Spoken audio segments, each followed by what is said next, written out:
Skadeterapi, det kan være en blanding af alle behandlinger, jeg har i klinikken. Det kan være ultralyd, det kan være akupunktur, det kan være cupping, det kan være, at jeg bruger kinesiologitape. Jeg undersøger, hvor problemet stammer fra, frem for at gå efter symptomet.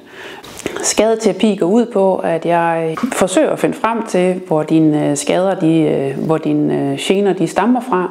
Fordi en ting er, at du har ondt i din ankel. Det er ikke ens betydning med, at din skade sidder i anklen. Det kan i princippet komme fra hoften af, eller omvendt. Du kan have ondt i hovedet. Og hvorfor bliver man ved med at have ondt i hovedet? Det kan komme et andet sted fra. Det kan være en holdning, at man er skæv. Jeg kigger på din gang, jeg kigger på din statur og ser, om jeg kan finde nogle skævheder, der kan give dig dine gener. Så skadeterapi er egentlig bare en blandet betegnelse for alle de ting, jeg udbyder i klinikken, samtidig med en undersøgelse. Og så finder vi sammen frem til den behandlingsform eller de behandlingsformer, der er bedst for dig.